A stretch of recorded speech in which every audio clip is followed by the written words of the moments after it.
Welcome to EdLeader with your host, Dr. Rob Jackson. Join Dr. Jackson for conversations and reflections on improving educational leadership from the classroom to the boardroom and beyond.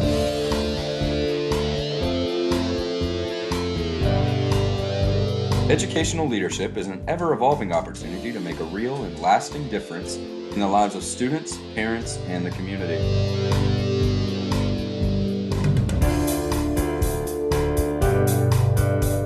And now, here's your host, Dr. Rob Jackson.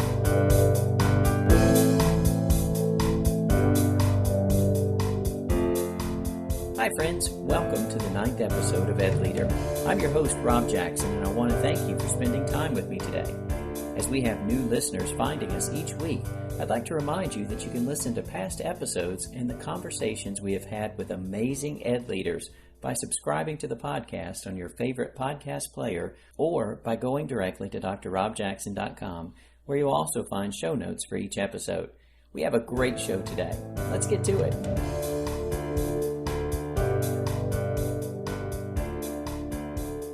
I'm incredibly excited to be sitting down today with an inspiring ed leader who commonly refers to himself as a village teacher. He has been an educator for 17 years now, and as the 2018 North Carolina Boroughs Welcome Fund Teacher of the Year, he has had the blessing and honor of educating countless young men and women inside and outside of the classroom, both in public high schools and at Elon University as a School of Education adjunct professor. As a village teacher, he attempts to engage his students and now his fellow educators in the hero's journey and understanding the power of story as they strive together to understand their purpose and its meaning. He is currently an advisor to the North Carolina State Board of Education and a member of the Governor's Teacher Advisory Council, and most recently was named as the North Carolina State Board of Education's Director of Legislative Affairs and Community Outreach. Please help me welcome a bridge builder, a village teacher, an educator diplomat, an ed leader, and my friend, Mr. Freebird McKinney. Welcome, Freebird. How you doing today, Dr. Jackson? I am beyond excited to be in the room with one of my favorite educators because you seem to have this joy that is absolutely infectious. When you come in the room, people just want to get on the train with you because you always seem like you're having such a great time. Where does that come from, Freebird? Where does all that energy and positivity come from? For years, I wasn't on my path. I was a chef. So I'm actually a lateral entry teacher. And I was trying to find my way, and I came to work and every single day with a zest for life. 8 years into my career, and I was about ready to take over a restaurant that I had helped open in Wilmington, North Carolina called Boca Bay. And the restaurant owner and my chef and I took a trip down to Charlotte. It was that night after we had gone to the food show, and I was looking in the mirror, and I thought to myself, this is a good life. This is a good career. Like, you love cooking. You love the socialization of the line. You love bringing in new cooks and new stewards and working with them on a trade that you're passionate about. But you're not on your path. And you're not on that path, and that purpose and that value hasn't completely been actualized. And it was at that moment that I realized that I'd always wanted to be a teacher, that I'd always wanted to be an educator. And that part of the reason why I loved cooking actually was the socialization and the community that occurs in a kitchen and in a restaurant. Wow. And I got home and I talked to my wife, and she looked at me like I was crazy. But we put together a 5-year plan. That's awesome. And we put her through grad school first, and she became a CPA, and then we put me through grad school at UNCG. I believe when I'm working with my students and I'm saying, the most important thing about happiness in life is understanding your place in this world, is understanding who you are as a human being and being a part of a community, what we call a shire. And I think that over the last 15, 16 years in that whole entire process, I've achieved a level of self-actualization where I know who I am as a human being. I know my role and my purpose and my value in my community. And I'm able to articulate that and have this gift to share this with my students, and now outside of the classroom as a conduit for what it means to be a part of something and develop something, whether it's in a classroom or whether it's in a school or whether it's in a community or now in this blessing and role as an educator diplomat, to be able to share that spirit and that understanding of who we are as human beings with anybody and everybody that wants to listen. See, and I appreciate that you're taking the time to share that role. And I've heard you describe the role, the space that you're in, as being a village teacher, being the village teacher. Talk to us about, what does it mean to be the village teacher? How do you see that? What is a village teacher? Yeah, I want to take you back to fourth grade at Irwin Open School in Charlotte, North Carolina, and share a moment. Man, I'm a kid who's had 5 parents, 3 different full names. I've never really been able to have roots in life growing up. You know, even up through my days at UNC Chapel Hill, I hadn't really developed those roots that a lot of people kind of have that defines them as who they are as a human being. And Miss Velasquez was my 4th grade teacher, and I think she noticed that in myself and several other of my classmates. And she did this amazing lesson plan one day where we walk into the room and she said, you know, before you guys go out to recess today, I need you to do a favor for me. I need you to sing We Are the World. And man, I remember looking at my colleagues at that time and just going, man, what is she talking about? She means like the actual song. And so she's like, there's a 45 record player over there. Grab the record and I want you to sit here and sing this song to me before y'all go out. And so we gathered up and we, you know, took several just miserable attempts. And finally she was like, you know, like you got to do each individual part. You got to do Michael Jackson and Lionel Richie and Willie Nelson. And then I want you to sing your individual part and join in with the greater part. And so it took us about a month and we lined up and we sang that song to Miss Velasquez. And she just kicked back, man, with a smile a mile wide and said, that's all right there. And you know, and it took, I talk about this because it took me years to get like what that actual exercise was. And it was so brilliant because she realized that there were students in her classroom that didn't feel a part of the community, right, for whatever that meant, whether they experienced, you know, adverse childhood experiences in their own life or, you know, adverse community experience, was just they weren't able to develop that connection and that sense of community yet. Right. And that's the key word, because as an educator, it's always the yet. Exactly. We're always growing our kids. We're always giving our students the opportunity to transform, to use that intrinsic motivation, that autonomy to grow. And she gave us that opportunity. And a pop song that was as famous as could be at that time, with multiple parts and opportunities to come together, to synergize, and to be one. And from that moment on, there was a classroom community. It was authentic and it was unique. And that's what it means to be a village teacher, is how can you bring a group together that might not walk into that door feeling connected, feeling a part of each other, and figure out how to develop that sense of community. And that could be, again, within a classroom. It could be developing programs within a school that brings certain groups of students together. It could be being a coach. And then it could transcend the walls of our schools out in the community and being someone who can pull everybody onto the same page. And in ours, it's just moving public education forward, right, because we believe that is what's going to kickstart our students' pathway to their self-actualization. Absolutely. And you know, there's so much power and optimism in this word that you said, and you said it a couple of times because it's so powerful. You said the word, 3 letters, yet. Mm-hmm. When we say yet, we indicate a hope and an optimism that for our students, you may not be able to spell this word yet. You may not be able to sing this song yet. You may not be able to pass this class yet, but yet there's still hope, yet there's still optimism. And you seem to just absolutely bring that into the room, particularly when you're talking with educators. You have a way of bringing us back to those moments. You know, I think we could spend the entire podcast talking about that teacher's lesson in that moment, because one of the things I heard you say was she sent the class or the group over to the record player to figure it out for themselves. And there's a lot of power in that, isn't there? There is. We are a facilitator. We are a guide.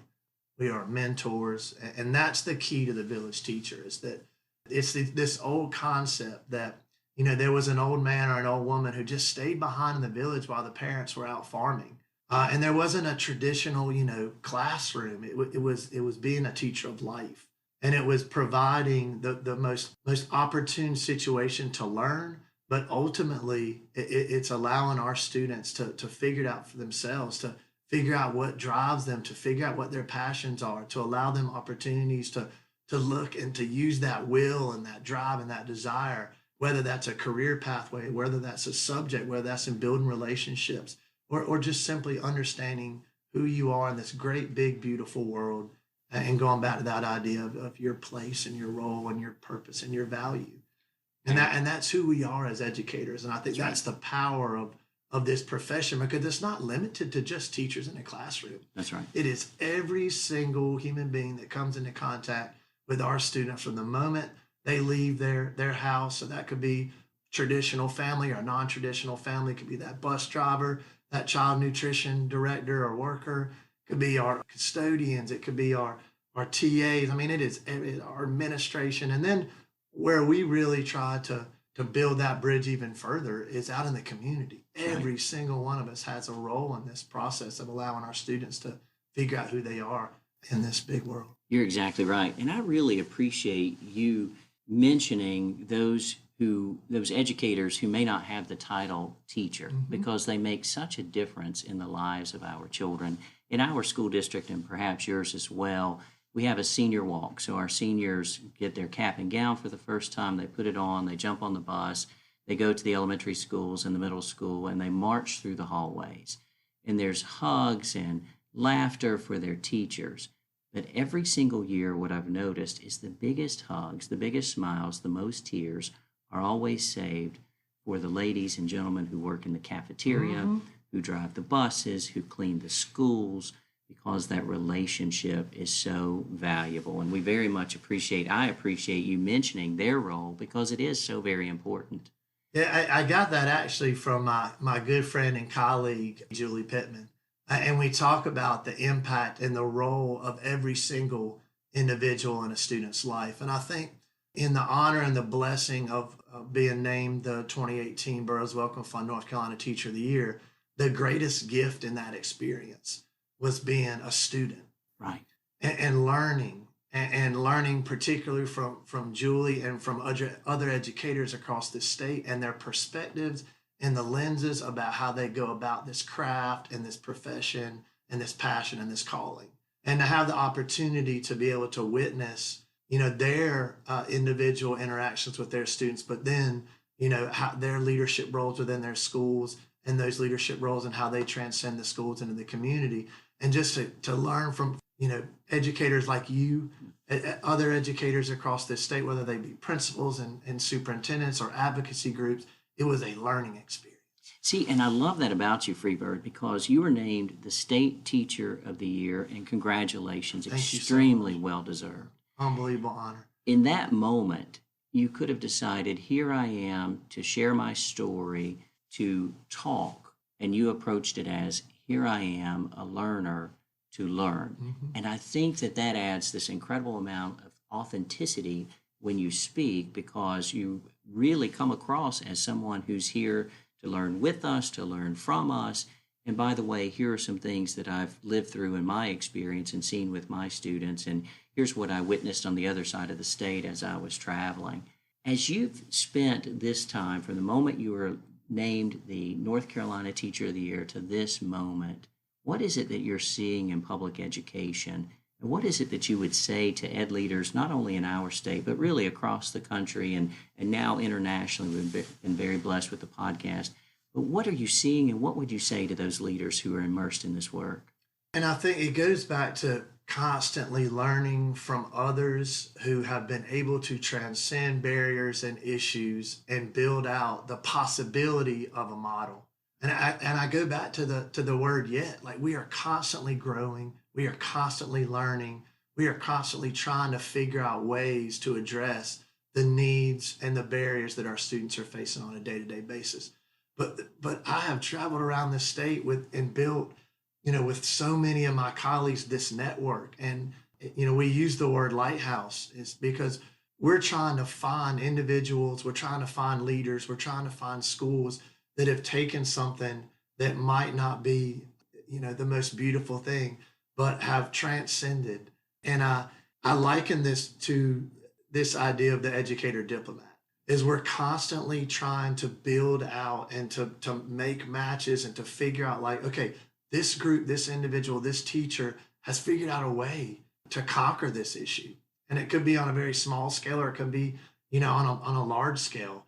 And I think that's the most important thing, is there are absolute models out in this state right now that if we look at, and that if we give them the opportunity to grow, and if we give them the flexibility, like, we have teachers that know how to overcome difficult situations. That's right. We have students who, if intrinsically motivated and given the space and the opportunity to grow, will far exceed any expectations when it comes to student achievements.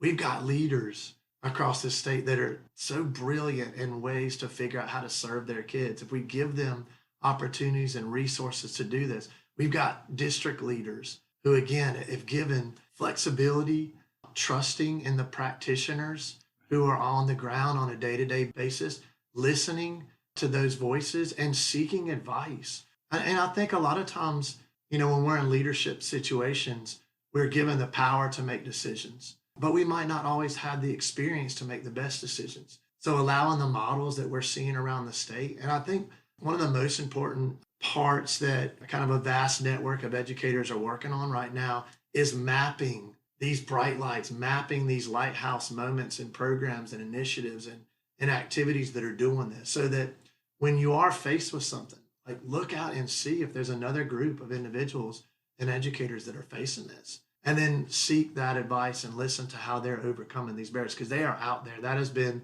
the most powerful learning experience that I've had over the last year and a half. I think it's incumbent upon every single one of us who love children and who engage in this work of serving children and their families.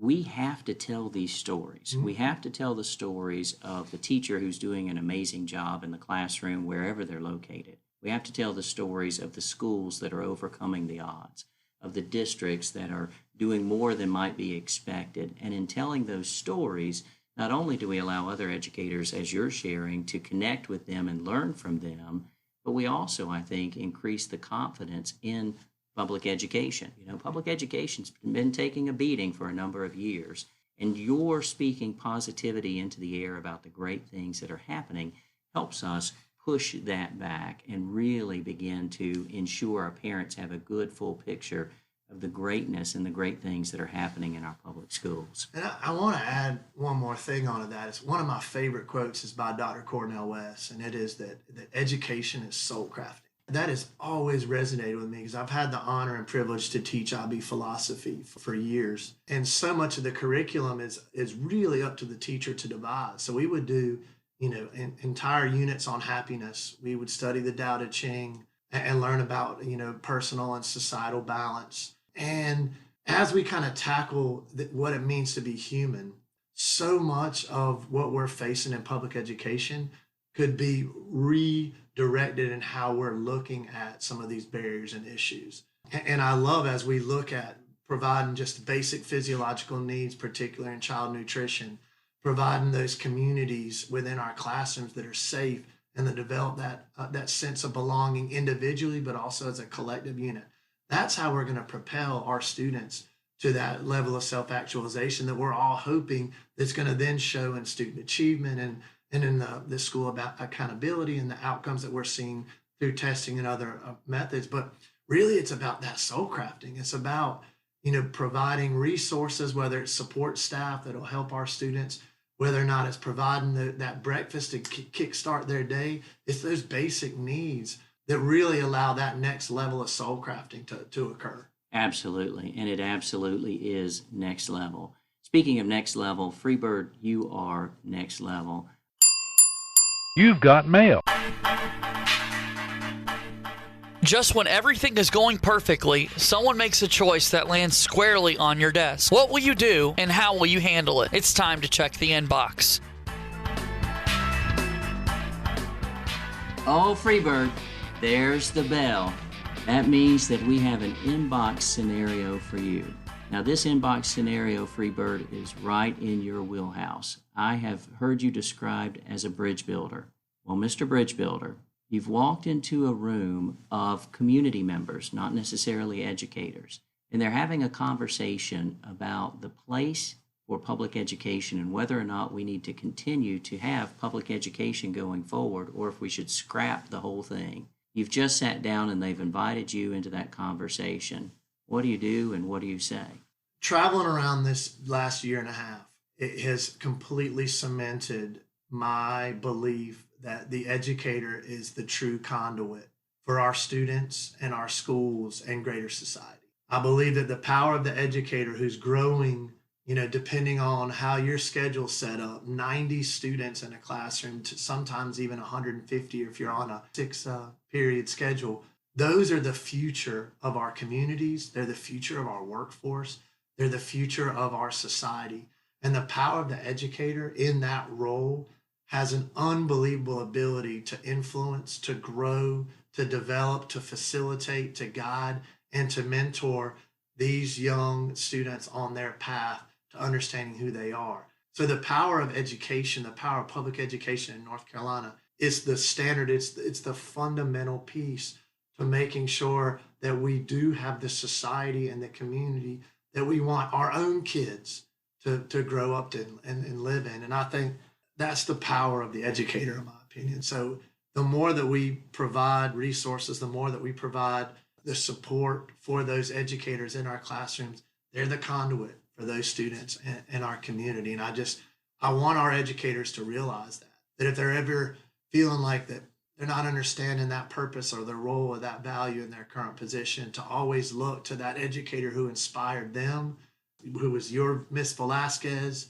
or their Doug Pierce, and realize that they are growing the future of our society, the future of our community, and the power lies, I believe, in the educator. I love these stories where people are like, I don't really know if I could live in the community of where I teach. And I always find that funny because it's one of my favorite things to walk in the grocery store and spend 30 minutes talking to people and telling them and sharing them stories about my kids. And I have the honor of working with Dustin's Greenhouse and Go Global North Carolina. So now the idea of the classroom conduit educator to an educator diplomat in the community has now turned into, the possibility of an international educator diplomat. We have these opportunities to share our students' stories to the world, but also allow them to develop them. And the same with our educators. So the power lies in the individual educator, I believe, as that conduit. And there's great power in that. And there's great power in this concept of educator diplomat. As I think about a diplomat, the person who's representing a group to another group, the person who goes to another country to speak up for their country, our educator diplomats have the opportunity, and all of us can be educator diplomats, but have the opportunity to share our story with the greater community, to tell the stories of the student who just seemed like they were going nowhere, who walks across the stage with a path and a purpose and success right there in front of them. You truly are an educator diplomat. I just so appreciate your time. Thank you for spending time with us today. It has been an absolute honor and a privilege, and I appreciate the lighthouse that you are for this state and the state of education and being a true educator diplomat. So thank you, Dr. Jackson. Thank you, my friend.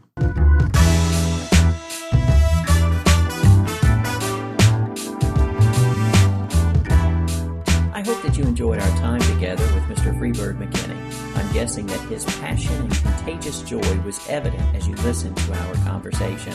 He talked about the importance of finding teachers, principals, superintendents, schools, and others who are lighthouses across the landscape of education. My challenge to you as fellow EdLeaders is that when we find these lighthouses, we need to share their stories and ensure that our communities truly know how blessed they are by those who are giving their all in service to children. Thank you for spending time with me today, and thank you for all that you do for every student, every teacher, and every staff member. You are making a difference. If no one else has told you, I want you to know that I believe in you. Good day. Thank you for listening to the EdLeader podcast.